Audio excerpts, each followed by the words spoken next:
Good evening. Welcome to the debut podcast of the Kaffirs of New York. Your host today is Fiso and Sizwe. Sizwe can introduce himself. Hi, I'm Sizwe, a Kaffir in New York, and the author of I'm Still a Kaffir. Okay. So today we want to be talking about the South African music industry. Sizwe, tell me, what is your opinion about the South African music industry? Very interesting one. And I'm sure most people might not really understand how sophisticated the music industry in South Africa is. So, first, we need to then look at the South African social system. You've got four institutions of power. The first institution is the politics, which have historically been occupied by the colonizers and the settlers. The second institution of power is the economics, which was inherently occupied by the colonizers. Of course, Black people were participating as slaves. Now, third institution is the institution of education. That's where you get the sciences, that's where you get education, both primary, secondary, tertiary.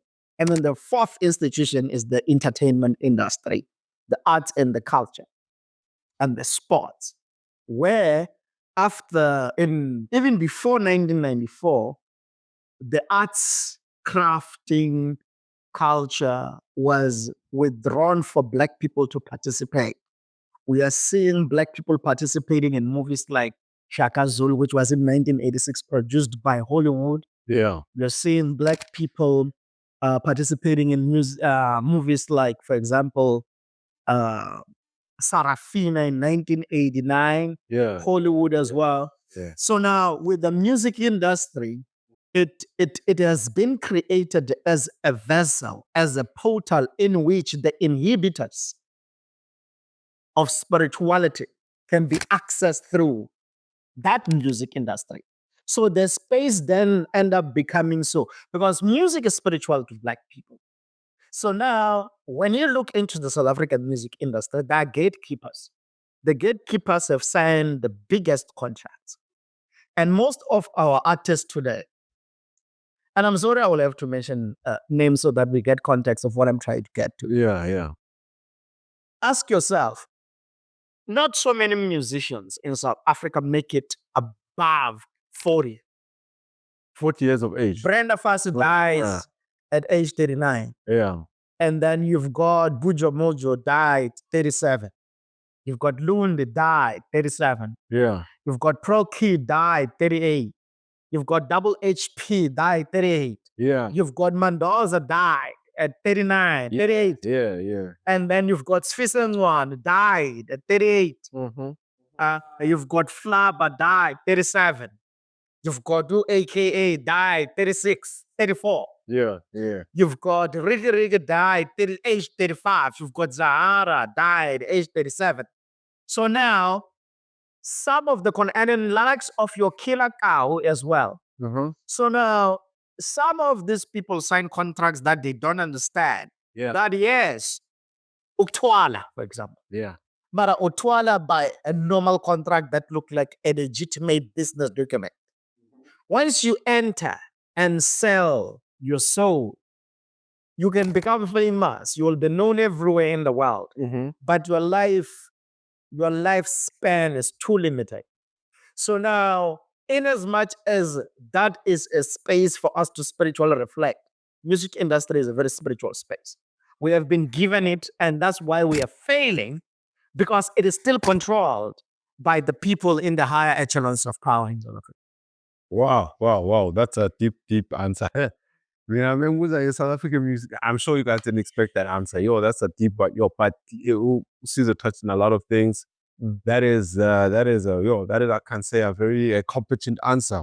So I'm sure we can learn a lot from that with the South African music industry and all those artists dying at such a young age. I mean, that is surely something to be suspicious about. And I mean, the fact that is very insightful to see with the Bonke Labantaba, they are passing under the age of 40. which means like, oh, what's going on? Maybe are the record companies involved? Who knows? Maybe. Okay, so now that we know about that, okay, tell us, Prasizo, what do you think about okay, so you touched about the South African farm artists dying at a young age. Why do you think that's the case? What do you think is actually going on with them there? Like, I mean, uh, uh, all be under the age of 40, and that seems quite. As I have people who say that's like a conspiracy theory. What do you think is behind that? Because first of all, it's much more deeper than just music. Yeah, Because music help us connect to the vibration and the frequency. yeah, That's why when you see people in gospel, even in the church, the worship team helps people reach that particular yeah, aspect of connecting with the South. yes, yes, So what people need to understand in South Africa, colonization was a more holistic process that understood the power of capturing the entire spiritual livelihood of Black people.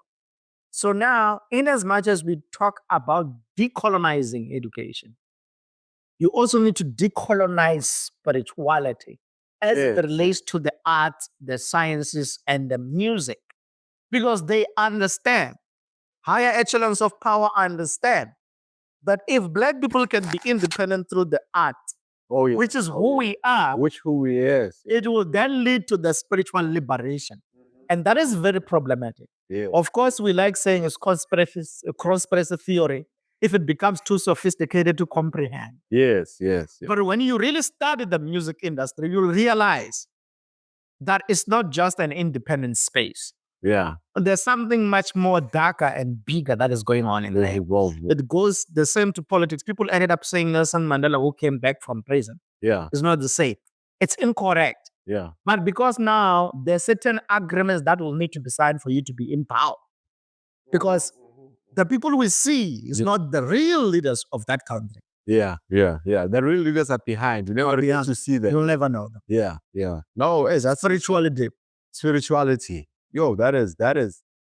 Oh, that is actually a very, very, very, very good point, and that he's talking about, because as Brasil is saying, as Black people, music to us is a spiritual aspect. Ingoma, ubungoma is a spiritual thing.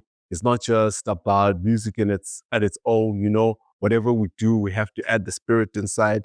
So that's a very good point. Okay, so now, like, what do you think, Preciso, would be what something that we can do to revive, the music industry in South Africa? Yeah. To understand the power of liberation. Mm-hmm. You can't be a musician and not understand the politics, the spirituality, because you are able to synchronize frequency and vibration. Wow. For people to be spiritual, they need to vibrate. Yeah. They need to be connected to a specific frequency. So once we strive for independence and liberation holistically on our politics, on our education, on our entertainment, Yes. that's the only way we can save.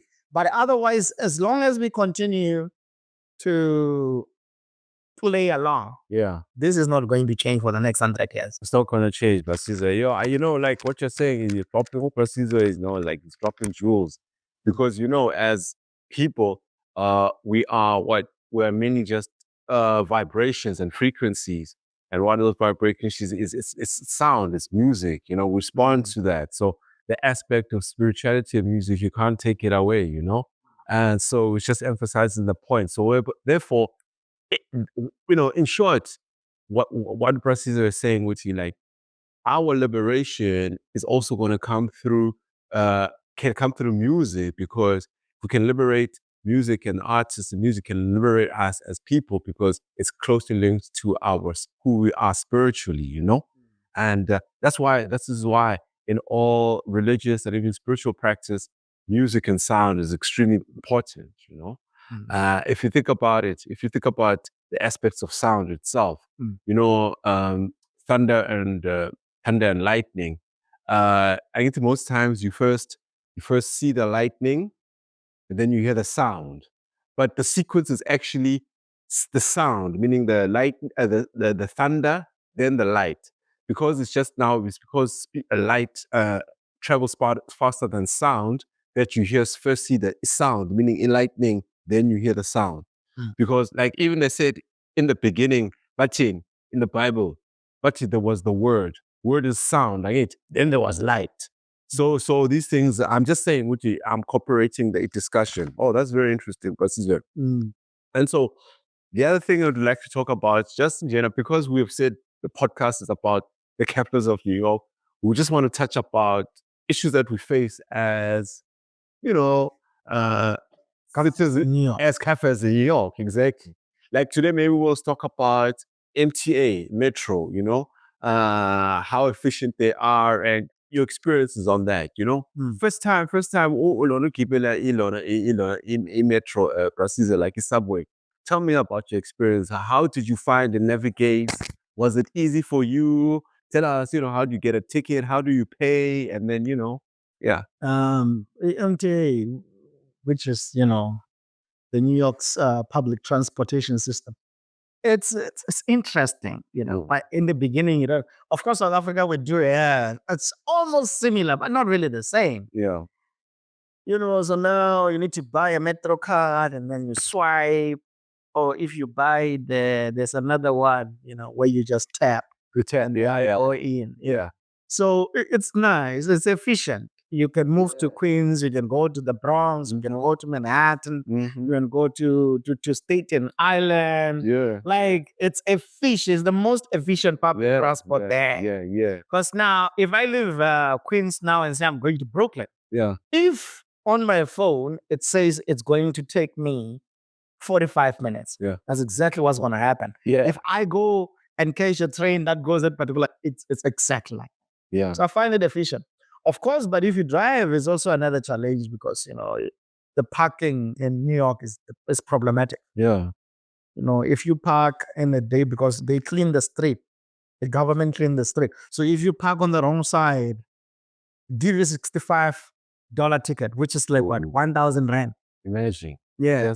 Just for on the wrong, and not because you're committing any illegal activity, just for parking in a space where they're supposed to clean up the street that day. Yeah.